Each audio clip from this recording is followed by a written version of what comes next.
Assalamu alaikum everybody. So I welcome you all here at People Perfect. ये लोग काफ़ी frequently sessions करते रहते हैं along with Hassan and आज का session हमारा थोड़ा serious लग रहा है लेकिन हमारा intention यही है कि हम उसको थोड़ा fun बनाएं. So we're going to talk about the challenges in the pharma industries. Starting off यहाँ पर कितने लोग हैं जो pharma industry में ही काम कर रहे हैं? वेरी फ्यू और सो मुझे क्यूरियोसिटी है कि बाकी लोग इधर क्यों हैं. Do you plan on joining pharma industries? Are you curious about joining pharma industries? Already moved. Okay. So we're gonna start with I'll give you an introduction about our panelists. And uske baad because we have very few people from pharma, I'm assuming कि question answer session जो है हमारा काफ़ी interesting रहेगा. So we have industry के experts with us here. And we have Dr. Kamran Yamin, who is head of HR at Searle Company. He is a medical doctor and with an MBA and postgraduate diploma in strategic HR. He's got more than 25 years of experience in this field, working with domestic and international organizations. He's a European certified executive coach. He's a French certified leadership trainer. So he's got a lot of experience under his umbrella. Then we've got Mr. Bilal Khan, who is Director Hilton Pharma. He's got 23 plus years of experience in the industry. He's been working with FMCGs, he's worked with banking, and now his past experience has primarily been with pharma. We've got Kashif Shamim here. He is Director HR Pharma Evo. 20 plus years of experience in HR. He's contributing in education as a visiting faculty for IOBM. He's a Master Goldsmith certified coach and member of advisory council at the Kennedy University of Leadership. Apart from working in pharma, he's also a sports podcaster and analyst. So then we've got Zia Khurshid with us, who is Deputy Director AGP Limited. He's got 22 plus years of experience in major companies like Jio, which is the media sector. He's worked in automobiles, he's worked in K Electric, and now he's been working at pharma. So आज बहुत सारे topics हम discuss करने वाले हैं, which come into challenging categories. For example, talent management, कि हमें talent कैसे मिलता है, उसमें क्या difficulties हैं. आजकल ऑटोमेशन पे बहुत काम चल रहा है, तो आप लोगों की इंडस्ट्रीज़ में ऑटोमेशन की क्या इश्यूज होते हैं. Gen Z future management, future काम इन्होंने ही करना है, so how are you preparing for them. And of course we'll see के कॉन्वर्सेशन में हम कितना आगे डिफरेंट एस्पेक्ट्स पे जाते हैं. तो starting with talent. So obviously pharmaceutical companies में, ये मैं आपसे पूछ रही हूँ, फार्मास्यूटिकल कंपनीज़ में सबसे ज़्यादा इम्पॉर्टेंट है वर्कफोर्स. तो अभी आप लोगों के लिए कितना डिफ़िकल्ट है फिगरिंग आउट के, मतलब कि यूनिवर्सिटीज़ में, कॉलेजेस में क्या उस तरह के लोग डेवलप हो रहे हैं? ओके, अस्सलाम वालेकुम everyone, this is doctor Kamran. वाला इंटरेस्टिंग क्वेश्चन है, जवाब में थोड़ी सी तमीज़ बांधनी पड़ेगी इसलिए कि हमारा मेजॉरिटी जो ऑडियंस है वो नॉन फार्मा वाला है. तो पहले तो ये देख लें कि फार्मास्यूटिकल में वर्क फोर्स, जो फील्ड फोर्स होती है, वो काम करती कैसे है और करती क्या है. फिर हम बताएंगे कि जी आगे का सिलसिला. तो ये वाहिद इंडस्ट्री है जहाँ, कुछ चंद इंडस्ट्रीज़ में से एक्सेप्ट फॉर किड्स इंडस्ट्री, जहाँ आपका कंज्यूमर और कस्टमर दो अलग अलग हैं.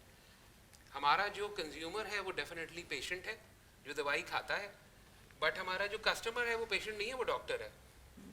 ठीक है. तो हमारा जो सेल्स रिप्रेजेंटेटिव है वो हमारे कंज्यूमर के पास नहीं जाता, वो हमारे वो हमारे कस्टमर के पास जाता है, that is the doctors and the chemist. अच्छा, और मज़े की बात यह है कि उसके टाइमिंग भी बहुत डिफरेंट होते हैं.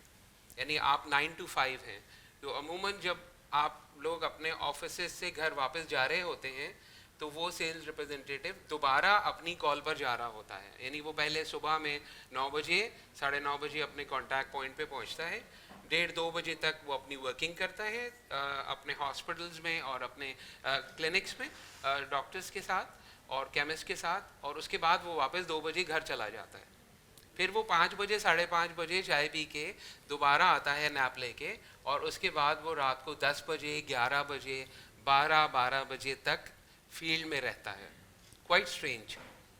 तो अब इसमें पहले क्या होता था, पहले ये होता था कि हमारे पास फॉर्म डीज और साइंस ग्रेजुएट बहुत बड़ी तादाद में आते थे, इसलिए कि ये एक टेक्निकल एस्पेक्ट है। हमने रेफ्रिजरेटर या फ्रिज या हमने एसी या वन टाइम सेलिंग नहीं करनी होती, हमने दवाई बेचनी होती है, दवाई बिकवानी होती है। तो फॉर दैट मैटर ही और she has to be train in sciences, वो जो टिपिकल जार्गन्स हैं, फिजियोलॉजी है, फार्माकोलॉजी है, और जो साइंटिफिक टर्मिनोलॉजीज हैं, क्लिनिकल ट्रायल्स हैं वगैरह वगैरह, उसमें ही और she has to be master into it. ठीक है, तो एक तरफ तो टेक्निकल एस्पेक्ट आ गया, दूसरी तरफ आ गया उसका सेलिंग स्किल्स, कि उसने वो कैसे प्रेजेंट करना है। अभी जैसे गुफ्तगू चलेगी तो हम इस मौजू पे भी बात करेंगे। तो उसको बड़ा इक्विप्ड होना पड़ता है, और साथ में एक ज़माने में तो कंपलसरी था कि वो या तो फॉर्म डी हो या फिर वो साइंस ग्रेजुएट हो। अब over the period of time form D की प्रेफरेंस नहीं रही फार्मास्यूटिकल, पैसे बहुत ज़्यादा नहीं मिलते, ईमानदारी की बात है सेल्स रैप को। और over the period of time BSc भी ऑब्सोलीट होता जा रहा है, if I am not wrong, degree ही नहीं है। तो साइंस ग्रेजुएट नहीं मिल रहा, आप फॉर्म डी नहीं मिल रहा, अब व्हाट नेक्स्ट, बीए, बीकॉम या वो एडिशनल डिग्री जो होती हैं वो इस तरह की चीज़ों पे। तो हम सेल्स रिप्रेजेंटेटिव पे हमने कॉम्प्रोमाइज़ किया over the period of time. अब एक बीए को, एक बीकॉम को, विद 1000 अपॉलॉजीज, साइंस की वो जार्गन समझाना, वो सारी चीज़ें जो टेक्निकल एस्पेक्ट हैं, यकीन कीजिए वो ऐसा ही है जैसे ऊँट को रिक्शे में बंद करना, बट हम करते हैं। कई हज़ारों ऊँटों को कई सौ रिक्शों में बंद हम कर रहे हैं, एक ऑनगोइंग प्रोसेस है। तो यस, टैलेंट की रेयरिटी है, टैलेंट की स्कार्सिटी है, एंड दैट्स द रीज़न कि हमारी शायद ग्रोथ फार्मास्यूटिकल इंडस्ट्री की 20% तो हो रही है रुपी वैल्यू में, बट वॉल्यूम वाइज ये ग्रोथ 2.5 से 3% है। इसमें हम आगे जैसे गुफ्तगू चलेगी तो फिर देखेंगे कि क्या क्या मोड्स हैं, क्या क्या मीन्स हैं, बट इशू है हमारे पास अच्छा टैलेंट नहीं आ रहा, और अच्छा टैलेंट रिटेन भी नहीं हो रहा। तो हमारा जो एट्रिशन रेट है वो भी बहुत हायर एंड पर। जिस तरह अभी आपने बात की कि अब आप लोगों को बीए और बीकॉम और कॉमर्स साइड के लोगों को Yes. इस साइड पे लाना पड़ रहा है, जी। तो क्या वो कन्विंस करना उनको डिफिकल्ट नहीं होता कि that's not their field of choice, and you know वाला वो उनका मजबूरी शौक है आप नहीं लोगों होता, की? मोस्ट ऑफ द टाइम उनकी मजबूरी होती है, मोस्ट ऑफ द टाइम। मेरे दोस्त correct me if I am wrong, yes, जो हमारे हेड ऑफिस एम्प्लॉइज हैं, दैट इज जो हमारे फार्मासिस्ट हैं, जो बिजनेस डेवलपमेंट में, मेडिकल डिपार्टमेंट में, फाइनेंस में, बाकी सारी चीज़ें, वो तो ठीक है, दैट्स ओके। प्रोडक्शन साइड पे, क्यूसी में, क्यूए में, बट सेल्स में शौक से कम लोग आते हैं, मजबूरी से ज़्यादा। अच्छा बिलाल, मुझे आपकी तरफ ये क्वेश्चन डायरेक्टेड है कि फॉर एग्जांपल जिस तरह हमारे पास एक हैं जिन्होंने अभी मेंशन किया कि उन्होंने ये इंडस्ट्री छोड़ी है। सो एक टाइम था कि जब हम हायरिंग करते थे तो हमारा कंपटीशन होता था कि सिमिलर इंडस्ट्रीज़ में देखते हैं कि कौन लोग हैं। फॉर एग्जांपल फार्मा में देखते हैं तो डिफरेंट कंपनीज में देखेंगे। नाउ आई एम नोटिसिंग कि कंपटीशन ज़्यादा जो है ना वो फार्मा से हट के और अब दूसरे सेक्टर्स में चला गया, जिस तरह इन्होंने मेंशन किया कि ये छोड़ चुके हैं फार्मा इंडस्ट्री। तो हाउ डू यू थिंक कि वो वाला एस्पेक्ट कि हम बाहर की इंडस्ट्री से अब compete कर रहे हैं, उसको कैसे हैंडल किया जाए? तो इसमें सबसे पहली चीज़, एक तो डॉक्टर साहब की बात को ही कैरी करूँगा। डॉक्टर साहब ने एक चीज़ कही कि सेल्स में लोग नहीं आ रहे साइंस ग्रेजुएट्स, थोड़ा सा डिफरेंस है इसमें। आज भी जो आपकी जेन जी स्पेसिफिकली अगर मैं बात करूँ, माशाल्लाह से चमकते दगमगाते चेहरे बैठे हुए यहाँ पे यंग बच्चे बच्चियाँ मौजूद हैं। सेल्स वाले लोग ज़्यादातर, I hope most of them are from the HR circle, am I right? तो सेल्स में कौन जाता है? हर आदमी, हर पास आउट, चाहे वो ग्रेजुएट हो, पोस्ट ग्रेजुएट हो, he she plans to have a very successful career. Pharm D graduate has, I guess at least it's a 4-year degree program, or by the time he graduates he has already been to the university for 4 years, and then he waits for his results, and then he or she has already interned at any of the pharmaceutical companies working in Pakistan, in specifically in Karachi, उसमें एक internship ज़रूर की हुई होती है उसमें, और उसको एक, क्योंकि it's a degree requirement, it's a compulsion, तो ज़्यादातर लोग जो इंटर्नशिप्स करते हैं वो manufacturing, production, quality control, business development, regulatory, and बहुत रेयर उसमें अपॉर्चुनिटीज़ होती हैं फॉर सेल्स एंड मार्केटिंग, चाहे वो commercial function, basically it can be local और इंटरनेशनल, एनी। तो जिनको थोड़ा बहुत फ्लेवर मिलता है उनको तो अंदाज़ा होता है कि यार it's a very fast pace growing sector, लेकिन इसमें अपॉर्चुनिटी मिलना बहुत मुश्किल है। Those who have the edge do go there, and the rest they try to adjust in the manufacturing or the I would say on the production centric functions, on the factory based jobs. उसमें आज अगर आप farm डीज की बात करें doctor साहब, तो let's be honest and be fair, आज किसी भी let's talk about, since I am from Karachi university, I would talk about Karachi university, जो हमारा बी फार्मेसी डिपार्टमेंट कहलाता था एक ज़माने में, अब वो बी फार्मेसी की जगह डी फार्मेसी डिपार्टमेंट हो गया है, क्योंकि वो डॉक्टरेट ऑफ फार्मेसी की डिग्री अच्छा दे वो रहा है। 5 साल का हो गया है। हाँ जी, वो एक साल और बढ़ गया। और मुश्किल कर दिया। Thank you for the correction, क्योंकि बी फार्मेसी 3 साल का होता था उस ज़माने में, फिर वो 4 साल का डी फार्म हुआ, वो 5 साल का हो गया माशाल्लाह से, तो वो साल बढ़ते जा रहे हैं। पहले ही लोग चूज नहीं करे, ऊपर से और मुश्किल तो कर दिया।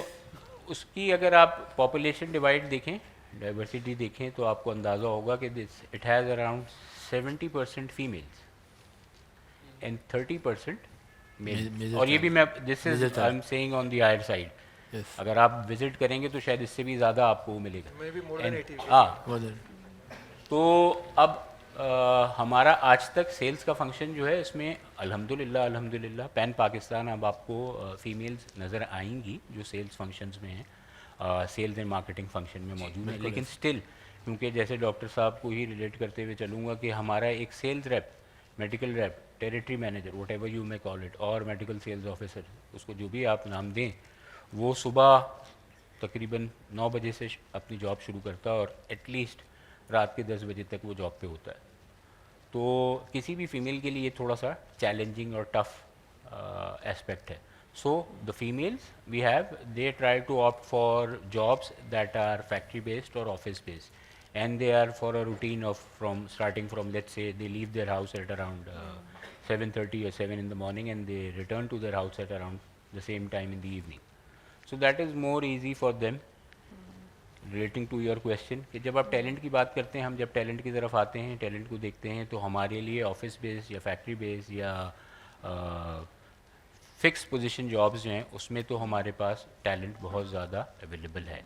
अब आ जाते हैं सेल्स की तरफ, जहाँ सेल्स एंड कमर्शियल फंक्शन की इन्होंने बात की। हाँ, उसमें हमारे पास फुकदान है, उसमें हमारे पास साइंस ग्रेजुएट का हमें एक चैलेंज आता है, but not in big cities like Karachi, Lahore, Islamabad, Peshawar. Still there are people who are willing to take the chance, and they're willing to learn, and they're willing to earn at the same time.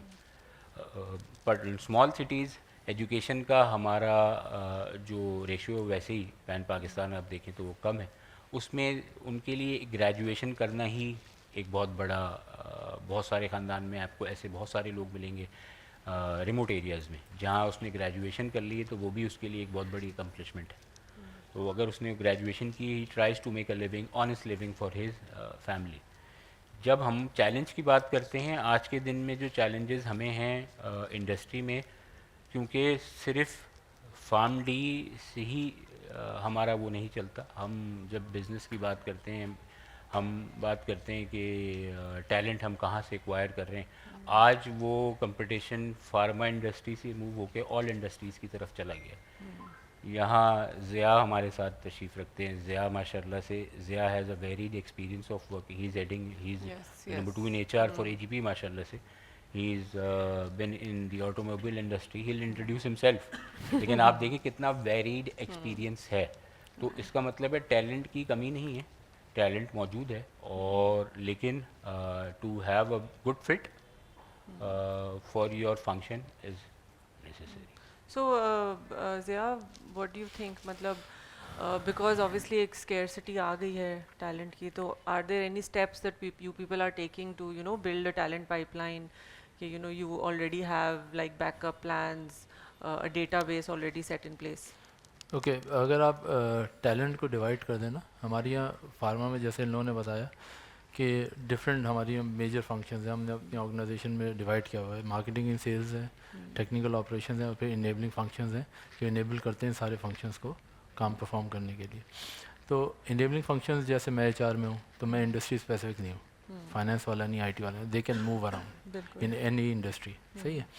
जहाँ तक technical operations की अगर हम बात करेंगे तो technical operations में ज़्यादातर क्योंकि शिफ्ट्स होती हैं तो फीमेल्स आइडियली डे शिफ्ट में होती हैं, एज़ पर लॉ हम उसे नाइट शिफ्ट में रख भी नहीं सकते, तो हमें बॉयज़ चाहिए होते हैं। जैसे इन्होंने बताया, बहुत ही अच्छी फिगर्स बताई, जब हम लेने जाते हैं तो हमें बॉयज़ नहीं मिल रहे होते फार्म डी, ठीक है, और वो एक बड़ा चैलेंज होता है। तो फिर हमें ख़वातीन रखनी पड़ती हैं, फिर बड़े डिफरेंट चैलेंजेस हैं। फिर जब आप मार्केटिंग एंड सेल्स की तरफ आते हैं तो people love to join marketing, थोड़ा सा वो एक हेड ऑफिस कल्चर और वो सब कुछ।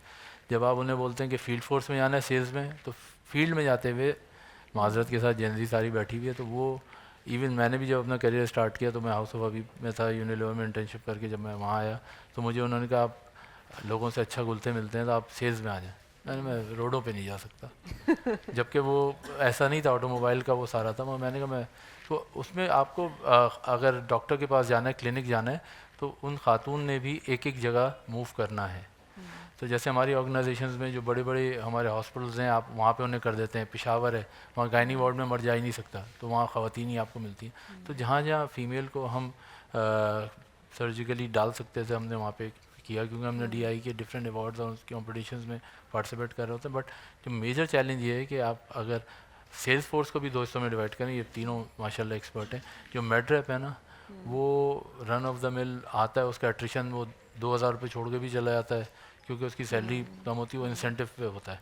और जैसे बिलाल साहब ने कहा कि जब किसी को इंसेंटिव का मज़ा लग जाता है तो वो उसे इंडस्ट्री पसंद आने लगती है, क्योंकि वो हाईली रिवॉर्ड करती है ऐसे लोगों को जो अपने टारगेट। रिवॉर्डिंग फंक्शन डेफिनेटली जब आप सेल्स एंड मार्केटिंग की बात करते हैं as compare to the technical ops और the support functions, sales and marketing जिसमें कहते हैं जितना ज़्यादा खून पसीना बहता है उतनी ज़्यादा उसकी अर्निंग, उसकी लर्निंग और उसकी ग्रोथ होती है।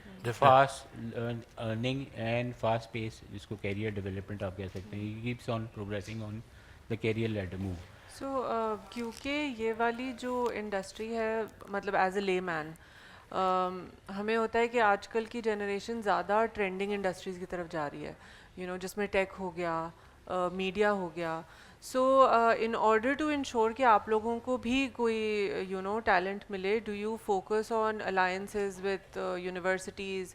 जिस तरह अभी रिसेंटली हबीब यूनिवर्सिटी है, उधर मैं गई थी, एंड आई फाउंड आउट कि वो फर्स्ट सेमेस्टर से ही they're working on developing their students, क्योंकि फर्स्ट सेमेस्टर में हम में से किसी को नहीं पता था हम क्या कर रहे हैं। मतलब बैचलर्स में चले गए, अब ये नहीं पता मार्केटिंग करना है, क्या करना है, but they have started working on the students since the first semester, which is amazing. तो they've also been working with industries, but जब मैं उनसे पूछ रही थी तो उसमें फार्मा नहीं था। तो दिस इज हबीब सलीम और हबीब university. Habib, to be very, I'm representing an organization which is pharma based. I'm from Hilton Pharma, everybody knows. Hilton Pharma is mashallah se sponsoring around, I'm actually revealing a number. Secret. Is sponsoring, I'll say, many students every year from Habib University. Oh, mashallah. It's one of the prime sponsors for scholarships for Habib University. So it's different. So you're we don't preparing talent organize, already. and I'm pretty much sure all other pharmaceuticals sitting here are sponsors, but they don't actually reveal themselves. As क्योंकि sponsorship does not mean कि we'll sponsor your career. But as then well. does that We'll sponsor your education. We'll bring you to a level where you can compete in the market for yourself. But वो sponsor आप specifically उन लोगों को कर रहे हैं जो आपकी फील्ड रिलेटेड एजुकेशन के लिए? नहीं ना? No. That's what I We mean are to sponsoring से talent. We are हाँ, sponsoring. overall. We are sponsoring education to the deserving to the achieving individuals, No, regardless of any discrimination. So that's what I mean to say कि are you guys working towards finding talent for yourself Definitely. instead of looking at working people, but आप universities में जाके students develop कर रहे हैं ताकि वो आपका future manpower बन सके. Definitely, this is the prime focus of every organization, not only Hilton Pharma, the organization I'm representing, but why they are investing just because they want to see a better future in terms of the individuals who graduate from those institutions. Not only Habib University, IOBM, IBA, Zabist. These are a few names that I can. And then again, the mother of all these institutions, University of Karachi, from which आज अगर आप pharmaceutical industry की बात करें, क्योंकि इसमें जितने आपके कोर फंक्शंस हैं उसमें जो लोग बैठे हुए हैं they are from public universities hardly, क्योंकि वो ये universities they have come up अल्हम्दुलिल्लाह, they are doing a fantastic job, but they have come in the past let's say 2 decades. इससे पहले तक इन यूनिवर्सिटीज़ का ऐसा IBA एक्सेप्शन है, CBM एक्सेप्शन हैं, a few exceptions are there, लेकिन बाकी जो है they are coming universities and they are doing a terrific job. I want So, to add something. Recruitment drive तो बड़ा रेगुलर फीचर है सारी ऑर्गेनाइजेशन का. बिलीव हम सभी कर रहे होते हैं, सेमिनार, सिम्पोजियम, उनके स्पॉन्सरशिप प्रोग्राम, ये सब कुछ हम कर रहे होते हैं. बट इससे जो हमें चंक अराइव होता है अक्रॉस पाकिस्तान, वो हेड ऑफिस बेस्ड तो है, सपोर्ट फंक्शन वाला, मार्केटिंग वाला भी है, बट वो सेल्स का बहुत कम होता है. So what is the most difficult role for you guys to hire? To me difficult and critical role हो सकता है, कुछ लोगों को मुझसे इख्तिलाफ हो, कुछ मुझसे इत्तेफाक करें. ब्रांड मैनेजमेंट या प्रोडक्ट मैनेजमेंट डिफिकल्ट रोल है इन दिस सेंस कि हमारे पास अच्छा प्रोडक्ट मैनेजर, और ये हमने अपने अक्सर कलीग से भी और अपने पीयर से भी किया है. हम थोड़ा सा शॉर्ट पासेस से भी खेल रहे होते हैं at time, even headhunters को भी आप अप्रोच करते हैं. एक्चुअली स्विचेस बहुत तेज हैं. 10-12-15 कंपनियों के दरमियान में एक MTO है, वो MTO जिसने फार्मडी किया, MBA किया या BBA किया और MBA कर रहा है, उसने 6 महीने के बाद उसने असिस्टेंट प्रोडक्ट मैनेजर बनना है. वो एक जगह आपके पास आ गया असिस्टेंट प्रोडक्ट मैनेजर बनना, और अब 6 से 8 महीने के बाद वो काशी साहब के पास आएगा ये कहने के लिए कि जी अब मुझे PM बनना है. मैंने काफ़ी सीख लिया है, और सीखा उसने खाक नहीं हुआ 6 महीने में. उसका वो हनीमून पीरियड होता है ना. उसके बाद 6 से 8 महीने वो इनके पास प्रोडक्ट मैनेजर करेगा, फिर वो इनके पास आएगा या कि जी मैंने तो अब सीनियर प्रोडक्ट मैनेजर बनना है.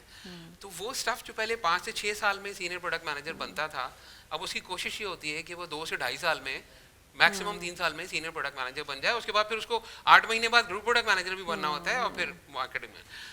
तो वो जो टाइम स्पैन कम कर रहा है अपना, उससे उसकी मैच्योरिटी लेवल कम हुई है. उसकी जो प्रोफेशनल मैच्योरिटी है ना, वो इतनी नहीं है. ठीक है, तो वो इतनी विकेटों पे इतना नहीं खेला हुआ होता जितना एक्चुअली उसे खेलना चाहिए. बट वो क्योंकि वो स्विचेस तेज कर रहा है इसकी वजह से, और हम सब भी मिलके करवा रहे हैं उसको स्विचेस, क्योंकि हमारे पास कैपेसिटी है अच्छे मार्केटियर्स की. वहाँ हम फैसिलिटेटर्स हैं. यस और हम सहूलतकार हैं वहाँ पे उसके. तो यस, टू मी ये मुझे एक मोस्ट टेंडर पॉइंट लगता है अच्छा ब्रांड मैनेजर. मैं एक चीज़ ऐड कर दूं. बेसिकली जैसे कहा, we buy talent rather developing them. हम टैलेंट बाय कर रहे होते हैं. और जैसे बात की CSR और ESG ऑर्गेनाइजेशन बहुत सारे इस तरह के इनिशिएटिव्स में पार्ट लेती हैं, मगर उससे रिटर्न नहीं चाहती. बिल्कुल. जैसे हम लोग IBA में और डिफरेंट जगह TCF और मल्टी जगह कर रहे होते हैं इन्वेस्ट, और वो शायद हमारी ना बुक्स में नज़र आएगा ना कुछ, वो हम पब्लिक करते भी नहीं हैं. ठीक है, और बहुत सारी आप सबको शायद नहीं पता, इन लोगों ने बेहतर बताएंगे, ये रेगुलेटेड है. तो हम अपनी प्रोडक्ट को जो है वो किसी के थ्रू एडवर्टाइज भी नहीं कर सकते. इवन अगर हम किसी यूनिवर्सिटी में खड़े होते हैं तो हम अपनी प्रोडक्ट को वहाँ रख भी नहीं सकते, उस पर भी फ़ाइन हो जाता है. तो coming back to my question जो बीच में बिलाल भाई ने स्टील किया था, I am starting from there कि टैलेंट कहाँ से. तो टैलेंट के लिए आइडियली जैसे मैंने अभी कहा कि वी शुड डेवलप. आपके पास इंटरनल असेसमेंट का एक प्रॉपर मैकेनिज्म ईयरली होना चाहिए, जहाँ पे आप अपना एक पूल क्रिएट करें. क्योंकि जब आपके फर्स्ट लाइन मैनेजर्स बन रहे होते हैं और डेवलप हो रहे होते हैं, तो वहाँ पे आपको बेसिकली जो अच्छी, अगर आप लॉट फर्स्ट लाइन मैनेजर बनाएंगे तो वहीं से फिर आपके sales manager, second line managers जो हैं और NSM, और वही फिर आगे जा रहे होते हैं. इसी तरह से सक्सेशन प्लानिंग एक one of the major challenge in pharma industry, क्योंकि सक्सेसर्स का जो है वो काफ़ी फकदान है. तो लोग अपनी बेंच स्ट्रेंथ पे काम करें, उनकी डेवलपमेंट प्लान्स बनाएं और इवन मैप करें, एक्सटर्नल मैपिंग करें कि अगर मेरे पास कोई बंदा आज नहीं है तो हिल्टन में कोई बंदा बैठा हुआ है तो वो कैसा है, कल को मैं वो उससे ले सकता हूँ, फार्मीमो में कैसा बंदा बैठा है। तो आपके पास एक्सटर्नल मैपिंग भी उस पोजीशन की होनी चाहिए। ठीक है कि अगर मेरे पास कहीं पे इंटरनल सक्सेसर नहीं डेवलप हो सकता, फाइन, मेरे पास ऐसी लॉट नहीं है अपनी बेंच स्ट्रेंथ में, तो मैं दूसरी इंडस्ट्री के लोगों को मार्क करके रखूँ टैलेंट स्काउटिंग के थ्रू और उनमें इंगेज रखूँ कि जब ज़रूरत पड़े तो वो मेरे पास आ जाए। और क्या ये चीज़ ऐसा नहीं हो सकता, फॉर एग्जांपल जिस तरह बिकॉज मेरा भी जितना एक्सपीरियंस है वो ज़्यादा टैलेंट की साइड पे ही रहा है, और यूजुअली क्या होता है कि अगर फॉर एग्जांपल मुझे एक रिसोर्स हायर करनी, मैं फॉरेन कॉम्पिटिटर्स को देखना शुरू कर देती हूँ, जिसकी वजह से एक जो अलायंस बिल्ड होनी है बिटवीन कॉम्पिटिटर्स वो नहीं हो रही। अब क्योंकि ऑलरेडी एक टैलेंट स्कैरसिटी पे हमारी बात हो चुकी है, that means all of you are going through that, तो isn't there a possibility कि you know all of you come together and come up with a plan कि किस तरह हम एक टैलेंट पाइपलाइन जो है वो डेवलप करें जो सबको फैसिलिटेट करे। एग्जैक्टली जिस तरह भी डॉक्टर साहब ने बात की ना, मैं उसी पे बिल्ड करके एक बात करना चाह रहा था कि जैसे डॉक्टर साहब ने आपने कहा ना कि एक एमटी है उसको एपीएम भी बनना है फॉरेन और फिर फॉरेन प्रोडक्ट मैनेजर बनना है, तो I think couple of weeks back एक इंटरव्यू के दौरान मैंने जब एक रेज्यूमे एक कैंडिडेट का देखा तो उसके 5 इयर्स में 4 स्विचेस थे और हमारी शायद कंपनी 5th बन जाती। तो मैंने उसको जब एक सवाल पूछा, मैंने कहा एक सीवी में एक पैटर्न नज़र आ रहा है कि किसी भी कंपनी में आपको प्रमोशन नहीं मिली है, आपको प्रमोशन हमेशा स्विच करके मिली है। तो उसने कहा हाँ ये तो है सही बात। तो मैंने कहा कि मतलब क्या मुश्किलात हैं किसी कंपनी में देर तक काम करने में, क्या वहाँ पे you know get yourself matured in that company और उस शूज़ में जाएं और यू नो हायर रैंक्स में आप प्रोमोट हो। लेकिन जहाँ मैंने कहा जहाँ मुझे लगता है कि थोड़ा सा टफ आपके ऊपर कोई टाइम आता है तो आप स्विच कर लेते हैं, तो मतलब उसने एक्नॉलेज कर लिया। तो अभी जैसे बात हुई ना कि हम लोग भी ले लेते हैं ऐसे लोग, तो हमें ऐसे लोगों को इनकरेज करना चाहिए कि stay where you are working. Exactly साहब एक ये देखिए ना, अगर आप उस कैंडिडेट की मेंटालिटी को जज करें, उसने 1 साल के बाद आपके पास अमूमन 18 to 24 मंथ्स पे आप नेक्स्ट पोजीशन के लिए उसको कंसिडर करेंगे। जब आप कंसिडर करेंगे तो आप 12 to 15% उसको जंप देंगे, ठीक है। वो 1 साल के अंदर अंदर स्विच कर रहा है और 30 to 35% जंप ले रहा है। तो बेस्ट सोल्यूशन यही होता है। एंड पे जाइए तो मेरे ख्याल में अपने हिसाब से ठीक कर रहा है। एक छोटी सी चीज़ और ऐड करूँगा, उसका जैसी evaluation cycle, sorry but it's a harsh reality today in not only in pharma sector but overall in Pakistan, जो परफॉर्मेंस एवेल्युएशन साइकिल है वो ईयरली है, एनुअली एनुअल इंक्रीज वेट ही नहीं कर पाते वो इतना। तो जब उसका एनुअल एवेल्युएशन प्रोसेस शुरू होता है, by that time he has already known कि जी मेरा वही 15% 16% is the max and I am not being elevated. ये तो मैं मैक्स बता रहा हूँ, मैक्स बता और जब उसने ये आउट परफॉर्म्ड एवरीवन एल्स, तब उस पे जाके उसको 15 से 20%, वरना वो 10 11 12 पे वरना 8-10%, तो उसको अंदाज़ा हो जाता है कि प्रमोशन तो दूर की बात, मुझे अपनी करंट पोजीशन को भी सस्टेन करना मुश्किल होगा। उससे पहले ही वो ये वाले जो ये एमटीओज हैं, क्योंकि ऑब्वियसली ये अभी नई वाली जनरेशन के लोग हैं जिसमें ऑलरेडी एक नोन फैक्टर है कि उनको सस्टेन रखना बड़ा मुश्किल है, क्योंकि एक तो वो जल्दी बोर हो जाते हैं काम से। तो अब considering the kind of industry that all of you are in, what steps do you think you can take कि उनकी एक ये जो अर्ज है कि जी शिफ्ट हो जाते हैं क्योंकि यहाँ मज़ा नहीं आ रहा, वो उनको मज़ा कैसे दिलाएं?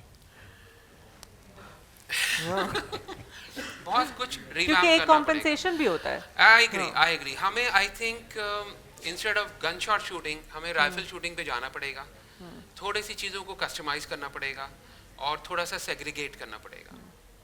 बोल्ड स्टेप्स हैं, मुश्किल स्टेप्स हैं, लेकिन सूनर और सूनर, लेटर का टाइम नहीं है हमारे पास, हमें लेने तो पड़ेंगे। इस डीएनए को एड्रेस करने के लिए आपने एक डिफरेंट मेजर लेने पड़ेंगे, वरना ये आपके लिए मसाइल बढ़ेंगे। फ्यूचर यही लोग हैं, ऐसे ही है, उसमें कोई डाउट नहीं। जिस तरह सक्सेशन प्लानिंग की बात हुई है, सक्सेशन प्लानिंग आप करो कैसे जब बैकअप वाला रेडी नहीं है, हम जब बाकी चीजों में चेंज मैनेजमेंट की बात कर रहे हैं, चेंज प्रोसेस की बात कर रहे हैं, तो इसमें भी ये चेंज आ रहा है सामने, ग्राउंड रियलिटी है, उसे आंखें खोल के एक्सेप्ट करें और उसके लिए मेजर्स बनाए, हमें ये करना पड़ेगा। तो क्या ख्वाला, आई थिंक एक और चीज़ ये भी है कि सबसे ज़्यादा जो सबसे ज़्यादा टर्नओवर है ना वो होता है फ्रेश ग्रेजुएट्स के ऊपर ही। उसमें आई थिंक जो गैप है ना एकेडमी और इंडस्ट्री का, वो भी बड़ा मैटर करता है कि हम जैसे इतनी सारी यूनिवर्सिटीज़ हैं, हम थाउजेंड्स ऑफ ग्रेजुएट्स हर साल प्रोड्यूस कर रहे हैं, तैयार कर रहे हैं, राइट, बट इंडस्ट्री रेडीनेस के तौर पे कोई ग्रेजुएट तैयार नहीं हो रहा है जो इंडस्ट्री के लिए रेडी हो, क्योंकि हमारा करिकुलम वो उतना मैप नहीं करता है ऑर्गेनाइजेशन की रिक्वायरमेंट को। अब इसमें हम सिर्फ यूनिवर्सिटीज़ को ब्लेम नहीं कर सकते हैं, इसमें आई थिंक इक्वल पार्टिसिपेशन होना चाहिए इंडस्ट्री का भी, कि वो जो है उनके साथ कोलैब करें और उनको बताएं अपने लोग। आई थिंक हम सबका भी रोल है कि एज अ विजिटिंग या as a guest speaker sessions लेके हम जाएं यूनिवर्सिटीज़ में, बताएं उनको कि क्या इस वक्त की रियलिटीज़ हैं, किन स्किल्स पे आपने काम करना है। प्रैक्टिकल जो भी पढ़ता है करिकुलम में वो तो बहुत ही ज़्यादा हंकी डोरी होती है ना, वो तो आइडियल सिचुएशन होती है, हम सब पढ़ रहे होते हैं, बट जब हम जैसे वर्क प्लेस पे आते हैं और एक टोटल डिफरेंट स्टोरी होती है। वो कहते हैं ना कि वो किताबों में दर्ज था ही नहीं जो सबक पढ़ाए ज़माने ने, तो वो जो आपको टाइम सिखा रहा होता है वो यूनिवर्सिटी लेवल पे अवेलेबल चीज़ नहीं होती है। तो आई थिंक इसमें एकेडमिया का और इंडस्ट्री का जो एक कोलैब है उसका होना बहुत ज़रूरी है। और सेकंड पार्ट आता है इंटर्नशिप्स का। इंटर्नशिप हर जगह पे ज़्यादातर मैंने ये देखा है, विदाउट एनी ऑफेंस, कि वो इसका भतीजा रख लो, उसका भांजा रख लो, इसका जानने वाला रख लो, और अगर ना रखो तो बड़ा नाराज़ हो जाते हैं आपके अपने ऑर्गेनाइजेशन में या आपके ख़ानदान वाले भी, तो ना रखें, नाराज़ होने दें। आप अच्छे कैंडिडेट्स रखें जो कि डिज़र्व करते हो उस पोजीशन को, प्लस उनके लिए 6 से 8 हफ्ते का मीनिंगफुल प्रोजेक्ट सिस्टम बनाएं, स्ट्रक्चर्ड इंटर्नशिप बनाएं, जो हम काफ़ी कोशिश करते हैं अपनी ऑर्गेनाइजेशन में। और इसीलिए थाउजेंड्स ऑफ एप्लीकेशंस आती हैं, कोई किसी को रेफ़र नहीं करता है, सब मेरिट बेस्ड होता है। तो उसकी वजह से फ़ायदा ये होता है कि जब वो 6 to 8 वीक्स के बाद एक मीनिंगफुल प्रोजेक्ट करके निकलता है तो उसको वो अपने CV पे लिखता है, तो उसको उसके बारे में पता भी होता है कि इंडस्ट्री में क्या होगा।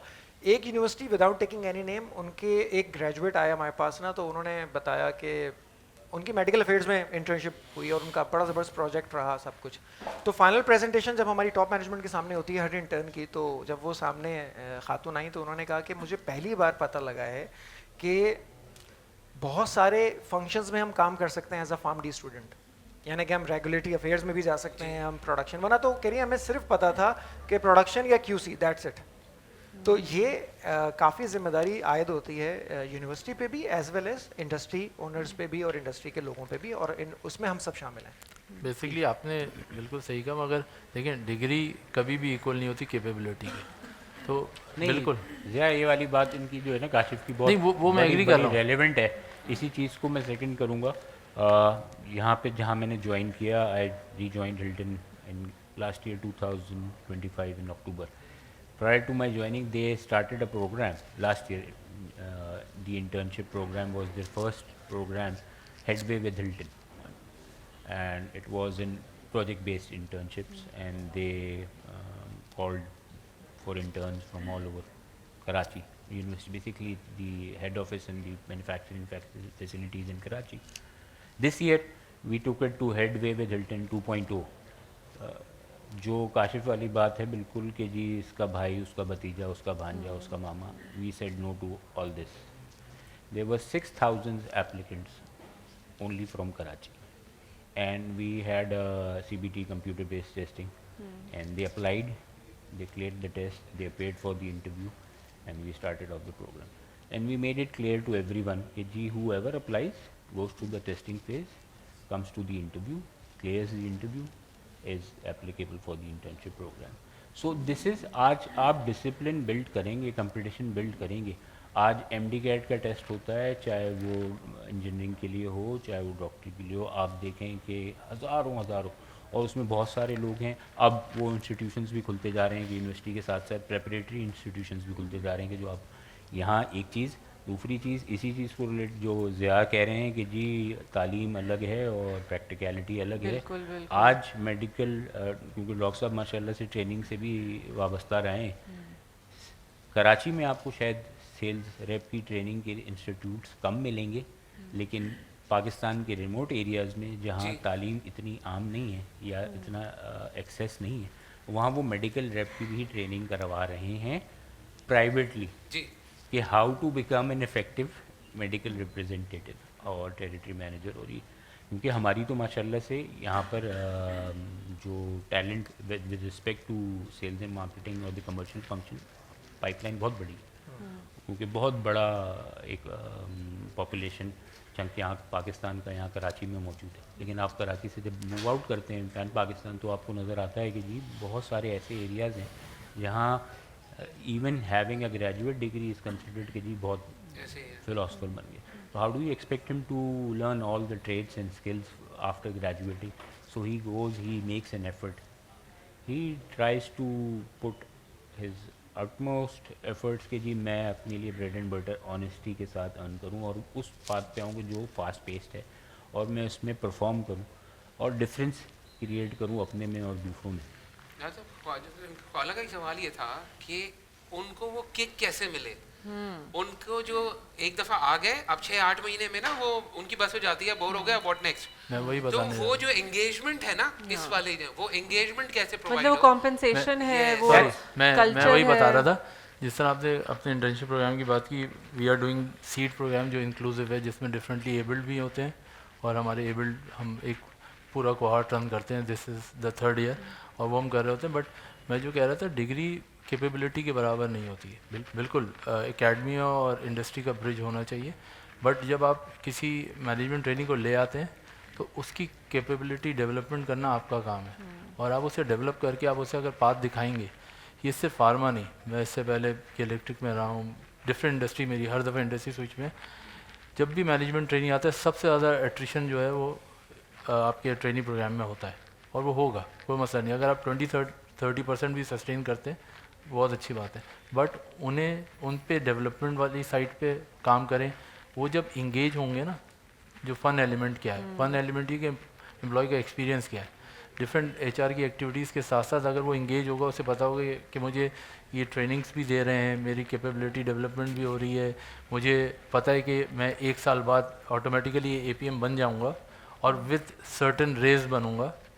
सिर्फ ये नहीं होगा कि 10% पे बनूंगा, मैं अगर मार्केट से मैनेजमेंट ट्रेनिंग प्रोग्राम अभी हम रन कर रहे थे तो एक सर्टेन नंबर पे लूँगा मैं पैसों पे, देखिए उससे वो कहाँ जाएगा। इस चीज़ में मैं इसी चीज़ को वो करूँगा कि ये engagement programs are good, but that's not the only thing which keeps management trainee और new pass out I would say कि जो आप वो रखते हैं, even besides the management trainee regular employ भी आप रखते हैं एज एन ऑफिसर और एज एन असिस्टेंट, उसको जब अपना कैरियर पाथ पे अपनी जॉब डिस्क्रिप्शन, अब उसकी जहाँ बात आती है परफॉर्मेंस, उसको जिस पे इवैल्यूएशन होगी वो ही नहीं पता कि at the end of the year और the end of the quarter और हाफ ईयरली मुझसे क्या एक्सपेक्टेशन है, किस चीज़ पे मेरी इवैल्यूएशन होगी, that is the most important kick और motivation he will have besides these engagement programmes.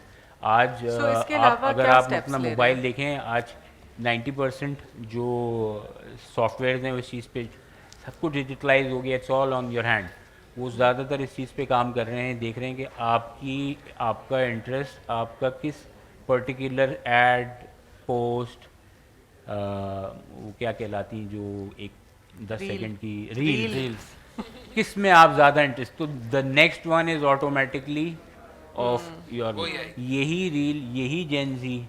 उसमें हम लोग भी, हम जेनजी नहीं है, हम तो पता नहीं कौन सी वाली जनरेशन से हैं, लेकिन अगर आप जेनजी को अगर आप देखेंगे तो वो कलमी तौर पे जेन ज़ी है। हाँ, दोस्त तो सुनो ये। क्योंकि हमारे हाथ में भी वही एक टुकड़ा है प्लास्टिक का जो पूरा दिन हमें इंगेज रखता है, तो हमें इनको इंगेज रखना है, इंगेज टूवर्ड्स देयर वर्क, वो उनका मेन इंटरेस्ट है जिसके लिए वो सुबह आज एम्प्लॉय के लिए motivation besides his compensation and benefits एक ऐसी वो चीज़ जो उसकी जॉब है, जो उसका फंक्शन है, जो अचीवमेंट है, वो सुबह उठे और उसका दिल करे कि जी I should go to So मैंने बिसाइड्स जितना- कंपनसेशन एंड बेनिफिट्स। मैंने जितना जेनजी स्टाफ के साथ काम किया उसमें मैंने 2 चीज़ें नोटिस की हैं कि एक ऑब्वियसली मॉनेटरी वैल्यू कि कितना मिल रहा है। हमारी वाली जनरेशन तो फिर खामोशी से काम करती रहती थी, एक्स्ट्रा काम दे दो तो कर लेते थे, बट ये कहते कि नहीं एक्स्ट्रा काम दे रहे हो तो एक्स्ट्रा पैसे भी दो।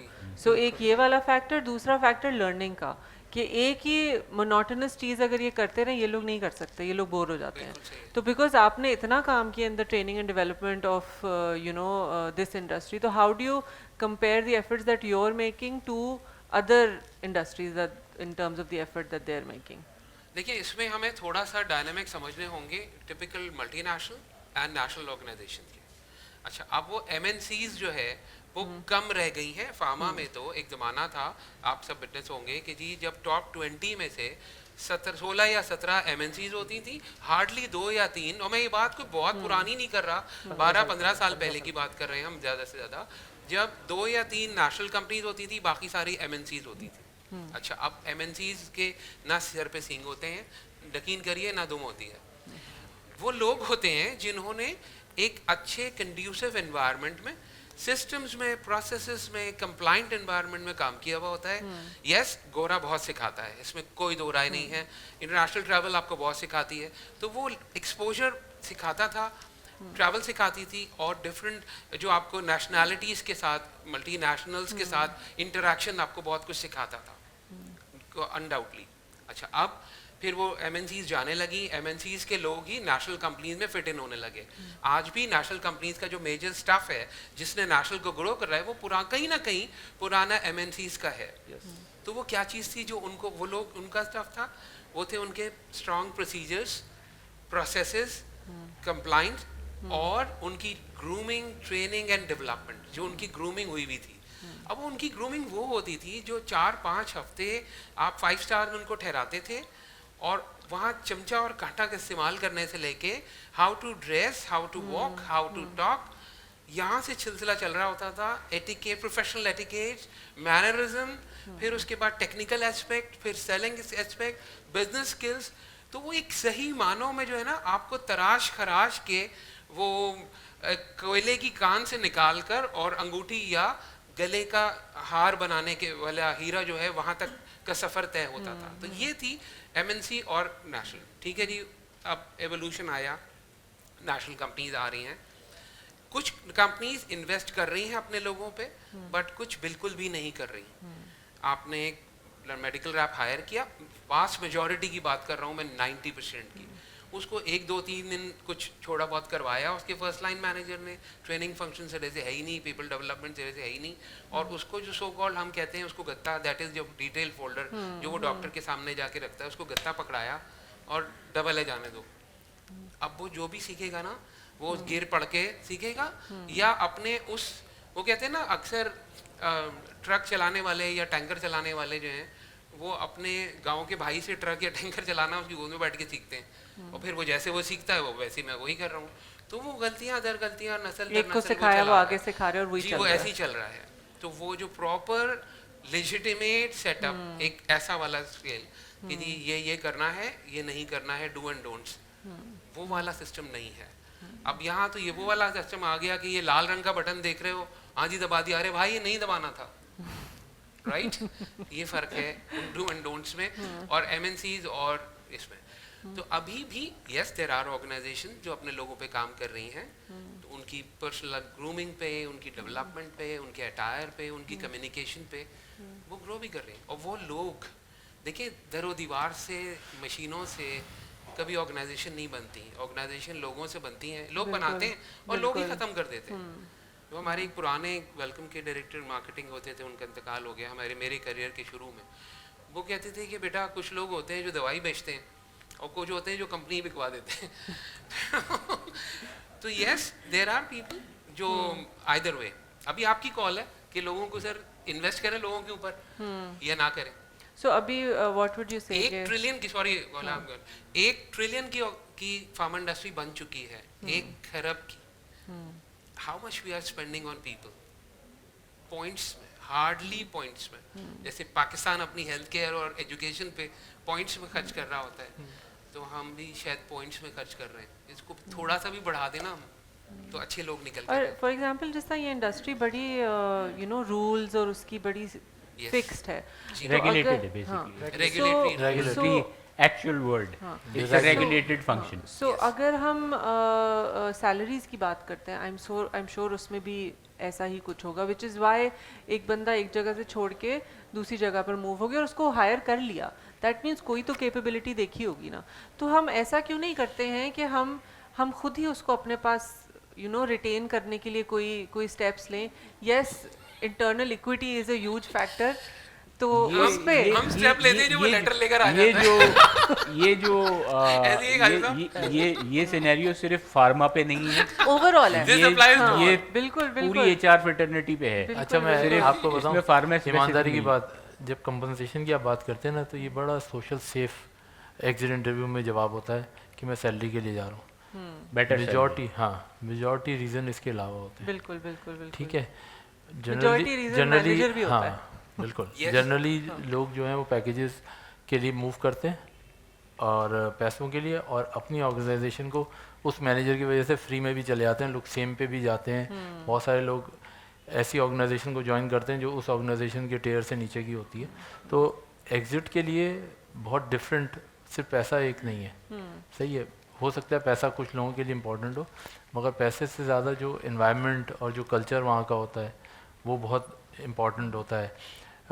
With in the relation with the line manager और द स्किप मैनेजर, जो मैनेजर्स मैनेजर, वो क्या रिलेशन है आपका। ठीक है, अच्छा जो मेरा एक्सपीरियंस डिफरेंट ऑर्गेनाइजेशन मेरा, अगर मेरा बहुत अच्छा रिलेशन भी है मगर दूसरे डिपार्टमेंट में या उस फ्लोर पे एक नेगेटिविटी प्रिवेल कर रही है एक सर्टेन डिपार्टमेंट की, वो डेफिनेटली आपको भी हिट करेगी, वो ऑर्गेनाइजेशन के पूरे कल्चर को हिट करना शुरू करेगी और वो एक वाइब बनेगी।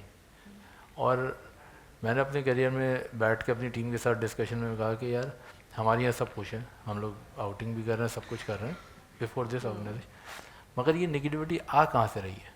ठीक है, क्योंकि जियो की मिसाल, हालात ऐसे थे, हामिद मीर का वाक़या, XYZ बहुत सारे, तो हिट स्क्रीन पे थी, HR पे नहीं थी, मगर वो जो चीज़ें बनती हैं तो कल्चर HR बनाता है, बट हम जो भी फर्स्ट लाइन मैनेजर बनेगा और जो CEO तक जाएगा वो सब की जिम्मेदारी है। HR डायरेक्टिव्स दे सकता है, इनिशिएटिव्स दे सकता है, बट अगर फॉर एग्जांपल मैं फाइनेंस का हूँ, अगर मैं अपनी टीम के साथ एक डिफरेंट रवैया रख रहा हूँ तो वो HR एक हद तक मुझे पुश कर सकता है, हर किसी के साथ नहीं कर सकता। जितना फैमिली की वैल्यूज़ हैं, हर ऑर्गेनाइजेशन की वैल्यूज़ होती हैं, तो फैमिली की वैल्यूज़ में अगर दादा ने एक सर्टेन वैल्यूज़ क्रिएट की हुई थी, उनके 3 बेटे कर रहे हैं, चौथे बेटे की फैमिली में वो वैल्यूज़ नहीं जा पा रही, तो वो उस चौथे बेटे को देखने की ज़रूरत है, उसकी काउंसिल करने की ज़रूरत है। सिमिलरली इन ऑर्गेनाइजेशंस अगर कहीं पे इशू आ रहा है और कहीं साइलोज़ में कोई टीम्स हैं जहाँ पे बहुत माइक्रो मैनेज है, बहुत ज़्यादा वो है, तो उस डिपार्टमेंटल हेड, उस लाइन मैनेजर, उस सीनियर मैनेजर XYZ, उसके साथ बात करने की ज़रूरत है।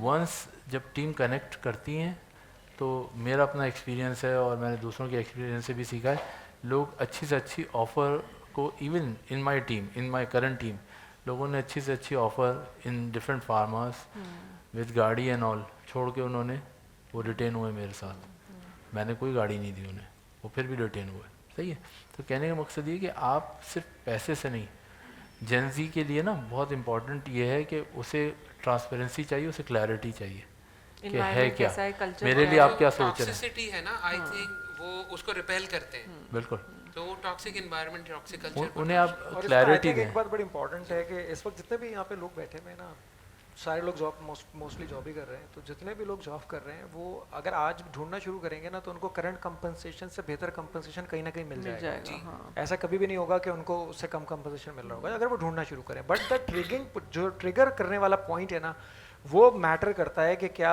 कंपनी का कल्चर कंड्यूसिव नहीं है, मैनेजर या क्लैरिटी ऑफ एक्सपेक्टेशंस नहीं है कि उसको साल के एंड पे क्या डिलीवर करना है, या ये वो फैक्टर्स हमें निकालने पड़ेंगे। क्योंकि जब भी कोई आपके पास आएगा रिज़ाइन लेके कि यार मैं जा रहा हूँ, तो वो हमेशा एक बेहतर पोजीशन या कम से कम सैलरी के साथ तो ज़रूरी बिल्कुल, आएगा। ऐसे क्योंकि ही। और ये बड़ा आयरनी होती है कि एक्चुअली कभी कभी ये भी होता है ना कि उसको रोक भी लिया जाता है थोड़े से पैसे देके और ये करके, लेकिन I think this is the least you can do to retain someone. Culture जो एक्चुअली ट्रिगरिंग पॉइंट है ना, वो डाइसेक्ट नहीं किया जाता है। वो कोई सोचता नहीं है कि ये अगर इसने जॉब स्विच करने का सोचा है तो क्यों सोचा है। मे बी प्रमोशन बहुत ही इतना टीडियस मेथड हो या कोई बहुत ही लॉन्ग वेटिंग क्यू हो लगी हुई हो, उसको पता होगा कि मैंने 5 साल में प्रमोट नहीं होना है। मैंने एक इंटरव्यू किया एक लड़के का, तो और वो फाइनल राउंड तक भी चला गया, लेकिन लेट से उसका नहीं हो सका। ये बात है 2017 की, किसी कंपनी में। तो मुझे वो किसी कॉन्फ्रेंस में मिला 2021 में, पोस्ट कोविड ना, 4 साल हो गए। तो वो उसी टाइटल पे काम कर रहा था जिस कंपनी में था। तो मैंने कहा कि तुम्हारी कह रहे नहीं हमारी कंपनी में 6-7 साल से पहले प्रमोशन नहीं होती हैं, और यही रीज़न था कि मैं आपके पास आना चाहता था। तो मुझे काफ़ी हैरत भी हुई कि किसी कंपनी में वो काम कर रहा है, अच्छा वो कंपनी भी नहीं सोच रही उसके बारे में, अगर वो अच्छा है तो उसको प्रमोट कर दें भाई या अगर नहीं अच्छा है तो उसको बताएं कि यार आप जाएं और किसी और जगह ट्राई करें। तो वो चल रहे हैं उसके साथ ही।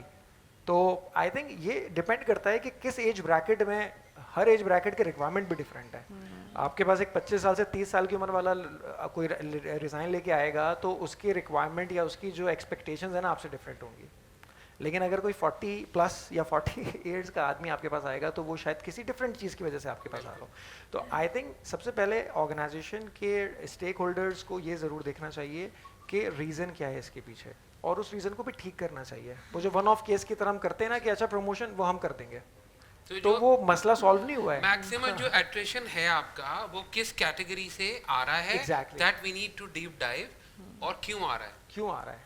Simple. यानी कि अगर इस आप तरह लोगों की को क्या आप केसेस आ रहे हैं, मतलब इंडस्ट्री in your स्पेसिफिक देखें experience तो लोग फार्मा अगर फार्मा stagnant बैठी हो हुई रहे है, फार्मा बैठी हुई, तो फार्मा की जो मेजर एट्रिशन है वो sales and marketing, matter Commercial और वो वो भी generation मैटर कौन सी है, है? उसमें भी मैटर अच्छा, रेगुलेटरी से भी का भी टर्नओवर हाई है क्योंकि डिमांड बहुत ज्यादा है। बहुत उसमें लिमिटेड रेगुलेटरी लोग हैं, Quality, क्वालिटी है, medium, क्वालिटी है, regulatory क्वालिटी उसमें है, क्वालिटी से हाँ, yes. बहुत क्वालिटी भी। उसमें एक तो ये बहुत बड़े फंक्शंस नहीं हैं, यानी कि बहुत ही बड़ी मेजर वर्कफोर्स नहीं होती इन फंक्शंस में, चाहे वो बिजनेस डेवलपमेंट हो, चाहे वो रेगुलेटरी अफेयर्स हो, इसमें लोकल इंटरनेशनल दोनों शामिल हैं। लेकिन as compared to the overall organisational workforce की अगर आप बात करें तो और इंडस्ट्री टर्नओवर की बात करें तो उसमें सबसे ज़्यादा टर्नओवर जो है वो आपको medical reps, territory managers, MSOs जिसको आप कहते हैं, फर्स्ट लाइन। और वो खोला एज ब्रैकेट वही होता है, वो 25 टू 35 वो के बीच। अच्छा, उसकी important उसकी ज़्यादातर वो जो young- इसकी जो eligibility that starts from the age of let's say 25 years to maximum 30 years, it's known as a क्योंकि हमने नोटिस किया कि required criteria. ये वाली जो जनरेशन है वो बहुत कंट्रोल से नहीं काम कर सकते, मतलब जिस it's not about control, it's about like कि जी आई जो डॉक्टर साहब की पहली वाली बात कि जी I spent a year as a medical rep in XYZ Pharma and now I am capable and I am eligible for a promotion to the position of an area sales manager. Let's not XYZ Pharma is a big pharma, I'll go to Z Pharma only, which is a small pharma but it's making me an area sales manager. He is not realizing what he is losing. He is losing his opportunity to learn more, develop himself, earn a good livelihood against an organization which is recently established, let's say 5, 7, 10 years, and it's appointing him as a area sales manager, the next level of or zonal manager, whatever might the position be. उस पे वो ले तो जा रहे हैं लेकिन उसको ये नहीं पता कि वहाँ पे उसके लिए चैलेंजेस और डिफरेंट हैं और डिफिकल्ट हैं। बट आई थिंक वो वो ये short term देख रहे सोच होते रहा हैं वो बहुत short term चीज और होती है वो- उसके टर्नओवर की, वो है सेल्स का प्रेशर। जब सेल्स का प्रेशर बढ़ता है तो वो फिर फरार इख्तियार करता है, बजाय इसके कि अपने आप को इक्विप्ड करे, क्योंकि सेल एक आउटकम है। तो वो जो टूल्स, जो इनपुट है ना, गार्बेज इन गार्बेज आउट वाला जो इनपुट है, वो उसको उसके लिए तैयारी नहीं करता बल्कि वो फरार इख्तियार करता है। तो वो फरार का फिर एक ना खत्म होने वाला सिलसिला शुरू हो जाता है, साल डेढ़ साल ये डिस्ट्रैक्शंस हर उस पे हर not only for the medical people but for the R HR fraternity भी यहाँ बैठी हुई है माशाल्लाह से, MTO से HR ऑफिसर्स और सीनियर HR ऑफिसर्स, और उसके बाद एकदम से उनको कॉल आ जाती है कि फलाना कंपनी में डिप्टी मैनेजर HR की पोजीशन, सर वो गाड़ी भी दे रहे 6 हैं, महीने 8 महीने। आई थिंक एक कंसर्न वो ये गाड़ी भी है भी दे रहे हैं, पैसे भी बहुत अच्छे दे कि रहे जो हैं। ये बड़ी कंपनीज हैं उसमें कुछ रोल्स पे कुछ लोग 20-30 साल से बैठे हुए हैं। अब जो ये नई वाली जनरेशन आती है ना, प्रॉब्ली मिलेनियल्स भी ये नहीं सोचते होंगे, बट ये नई वाली जनरेशन जो मेरे पास क्वेश्चंस आते थे ना, वो ये होता था ये ऊपर वाला कहीं जाएगा तो मुझे वो जगह मिलेगी, तो वो प्रेफर करते हैं छोटी कंपनीज बिकॉज उसमें ग्रोथ प्रॉस्पेक्ट ज़्यादा है। उनको अच्छा चलो मैं इस पोजीशन पे आ गया, अब मैं बेहतरी की तरफ जा सकता हूँ। वाला इसमें दो कॉन्सेप्ट है ना, बड़ी कंपनी में छोटा रोल या छोटी कंपनी में बड़ा रोल। अब ये आपकी कॉल है, क्योंकि बड़ी कंपनी में रोल्स मुश्किल से निकलते हैं और आपको जरा जान भी मारनी पड़ती है, you need to develop your professional muscles for that. छोटी कंपनी में चला जाता है मामला। देखिए दो चीज़ें हैं, लेकिन एक टर्नओवर हाई होगा छोटी पोजीशन एलिवेशन एक चीज़ है, एक आपकी जॉब एनरिचमेंट है। मेरे ख्याल में जेनजी जो है ना, एलिवेशन तो ऑब्वियसली हर कोई चाहता है, बिल्कुल। मगर अगर आप उसकी जॉब एनरिचमेंट करते रहें, उसे हर दफ़ा ग्रोथ सिर्फ ऊपर नहीं हो रही। अगर वो टैलेंट एक्विजिशन में है फॉर एग्जांपल, क्योंकि HR वाले लोग बैठे हुए हैं, तो अब आप उसे OD या लर्निंग का पार्ट बनाएं, अगर आप उसे डिफरेंट एक्सपोजर देते रहेंगे वो इससे भी इंगेज रहेगा। मैं अपने 22 साल के कैरियर में 4 साल ऐसी ऑर्गेनाइजेशन में रहा जहाँ मेरा 1 रुपया नहीं बढ़ा, मगर मैंने कभी इंटरव्यू देने का सोचा नहीं, क्योंकि उस ऑर्गेनाइजेशन ने मुझे इतना शदीद जोड़ा हुआ था, जिस ऑर्गेनाइजेशन के साथ आप मौजूद हैं इस वक्त। नहीं, अब नहीं हूँ। अब नहीं है, ओके फाइन। तो कहने का मकसद ही कि मीडिया की हालात वहाँ वैसे नाम तो नहीं लेना, नाम हाँ, नाम नहीं। तो कहने का थैंक यू वेरी मच। कहने का मकसद ये कि आपको ग्रोथ, आजकल तो वैसे भी नहीं लेना। हाँ ग्रोथ बेसिकली अगर आप किसी को दे रहे हो, किसी को अगर आप ग्रोथ दे रहे हैं, चाहे लैटरली दे रहे हो, आप डिफरेंट एक्सपोजर्स दे रहे हैं, तो वो इवेंचुअली तैयार हो रहा है, चाहे इस ऑर्गेनाइजेशन के लिए या किसी अच्छी तो ऑर्गेनाइजेशन आप के लोग लिए। क्या उसके कोई पास स्टेप्स ले रहे हैं इनको रेडी करने के लिए वो कि ये सस्टेन्ड रहे? देखिए बिल्कुल, देखिए, rotation, आप job ज़िया की बात करनी को चाहिए। सेकंड करूंगा। एक ऑर्गेनाइजेशन 4 साल छोड़ा नहीं, वजह क्योंकि that organisation taught Zia what he is besides contribute other learning, definitely. education, I think every experience, place you everything. work at teaches you They something. taught him so well, alhamdulillah, and it's one of the leading organizations in Pakistan. Yes. I can proudly say, as a subscriber, all of us can say it. We can all relate. It played a very vital role in educating us as viewers today. Everyone. So that proves that compensation or monetary benefits are not the only primary नहीं है। primary motive or objective of an individual or an employee to stay back in his current role or his current Bilal organization. साहब, ये एक थोड़ा सा exceptional case था। ज़रूरी नहीं है कि सारे लोग देखिए ना, आपके अपने अपनी कैपेसिटी और एनवायरनमेंट की भी बात है ना, definitely. कि आप क्या बगैर किसी इंक्रीमेंट के, बगैर किसी मॉनेटरी बेनिफिट के कितने साल सरवाइव कर सकते हैं। ये एक वेरिएबल है, हर एक का अपना अपना देखिए कैपेसिटी होती मैं है। इसकी क्लैरिटी दूँ। I think अगर culture किसी की factor. देखें, अगर किसी की मजबूरी है ना, फिर तो वो जाएगा। यूनिलीवर में भी होगा, यूनिलीवर जाएगा, को भी छोड़ के जाएगा, हाँ। ठीक है। मैं मजबूरी की बात नहीं कर रहा। अगर कोई खुश है अपनी टीम में, आप सब लोग यहाँ बैठे हुए हैं और अल्हम्दुलिल्लाह में सुन भी रहे होंगे और कुछ आपस में भी टेक्स्ट रहे होंगे। टेक्स्ट भी कर रहे होंगे, सब कुछ कर रहे होंगे, बट अगर आप अपने बॉस से खुश हैं, आपके वहाँ पे अच्छे ऑफिस कोलीग्स, मतलब आपका बिल्कुल अच्छा एनवायरनमेंट है, फैमिली माहौल। हाँ फैमिली माहौल तो डिफरेंट चीज़ हो जाती है, बट वहाँ पे आपको ऐसा माहौल मिला हुआ है कि आपका वही बिलाल भाई वाली बात कि आपका ऑफिस आने को दिल चाहता है। ऑफिस में अगर 5 बजे का टाइम है तो आप ये नहीं होता कि 4:45 बजे से आप तैयारी शुरू घड़ी कर देख के देते काम हैं, नहीं रेस्ट रूम में जाके तैयार हो रहे हैं, भाई 5 बजे निकलना है, ऐसा नहीं है। तो इसका मतलब ये है कि आप उससे इंगेज्ड हैं, सही है। एम्प्लॉय एक्सपीरियंस डिफरेंट चीज़ों से क्रिएट किया जाता है, डिफरेंट एक्टिविटीज़ Agreed. आपके यहाँ हो रही कोई दो हैं, राय नहीं है इसमें। लर्निंग हो रही है, आपको डिफरेंट एक्सपोजर्स दिए जा रहे हैं।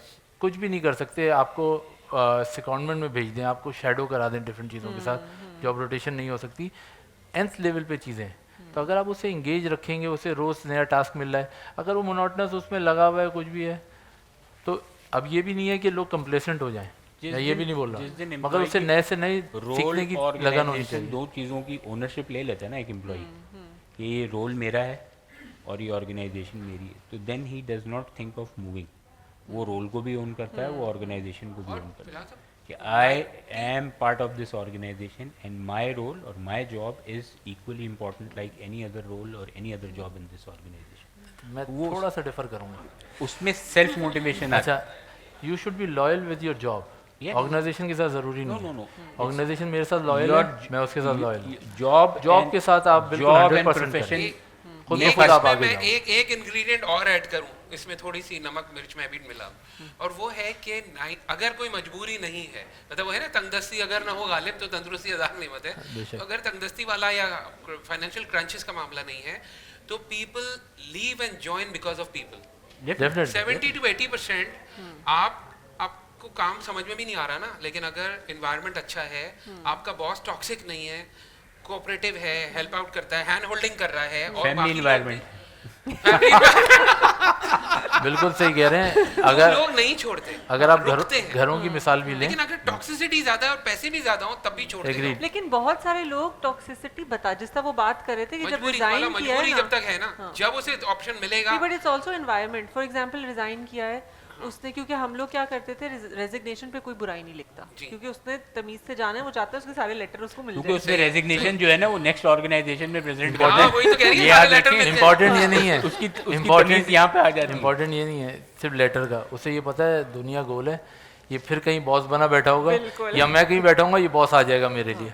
तो बोलता है कि मुझे आराम से जाने दो, मुझे ज़रूरत नहीं है। एक्चुअली देखें एग्जिट Trust इंटरव्यू नहीं के है। टाइम पे तो कोई भी कोई बात नहीं कहेगा ना, तो सबसे बेहतर ये है कि स्टे इंटरव्यूज किए जाएं कि Hey, लोग this अगर is also रुकते हैं, changed. तो रुके हुए क्यों हैं वो। अगर किसी ऑर्गेनाइजेशन के साथ अगर उसका average tenure let's say 6 7 8 9 years का है depending on the length of the service, तो reason I think find out करना चाहिए कि why they are staying and why they are doing what they are doing, तो इतने अरसे से वो क्यों हैं। तो उससे ऑर्गेनाइजेशन को एक अच्छी इंसाइट मिलती है कि यार हमारी ये चीज़ें अच्छी हैं, लेकिन इन चीज़ों में अभी भी जो रहने वाले लोग हैं जो स्टे कर रहे हैं वो फिर भी कह रहे हैं कि यार यहाँ पे कुछ कुछ चीज़ों में कसर मौजूद है, कोई एरिया ऑफ इम्प्रूवमेंट मौजूद है। अच्छा, सॉरी, इस तो पे exit के भी time मैं पे कोई डिफर कुछ नहीं करूंगा। कहेगा प्रैक्टिस आपको। हमने अपनी मेरी करंट ऑर्गेनाइजेशन में हमने की, इनिशिएट किया है एंड अभी तो शुरुआत की है, और वो ये है कि we have pinpointed in sales and in head office वो चीते, वो लेपर्ड जिनके पास हाईएस्ट एट्रिशन रेट है, यानी हर जगह मैक्स टॉप 3 निकाल लिए, पेन पॉइंट्स,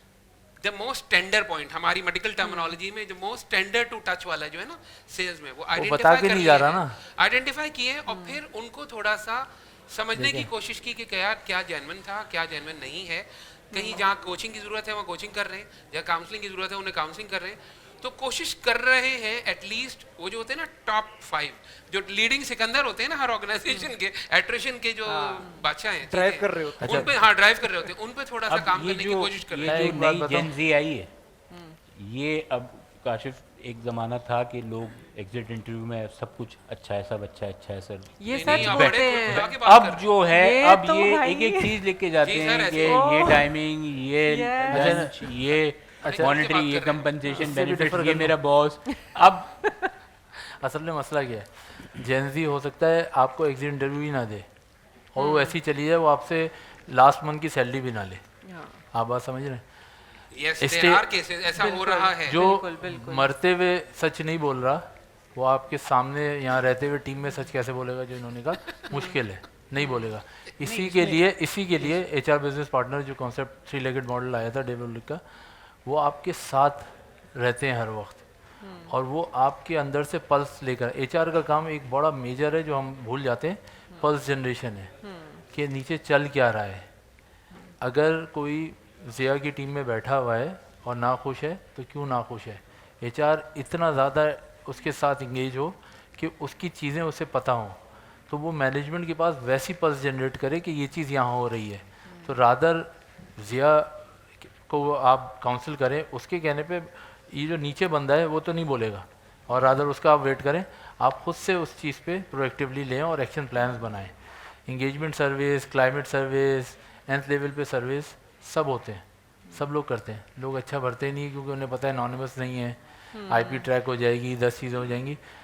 थर्ड पार्टी से भी लोग कराते हैं तो लोग नहीं देते, रिक्वेस्ट करते रहो भाई आप भर दो, सच भर दो, जो भी भरना है, पता तो चले कि आपका एंगेजमेंट इंडेक्स है क्या। इसके भी ताकि बहुत हम सारे देखें। अब नए तरीके 30 सेकंड के लिए दरियाफ्त मैं डेविल्स एडवोकेट बनूं, I agree to your point, लेकिन इशू क्या आता है ग्राउंड रियलिटी में कि जी मैं बिजनेस ओनर हूँ सर, आप तो सपोर्ट फंक्शन है अपनी जगह, but end of the day sales review में जो है वो मुझसे बात होगी और मेरी आस्किंग होगी, मेरे ये KPIs हैं, प्लीज मुझे ये KPI करने दें, मुझे पता है कैसे मैनेज करना है business, late me do my job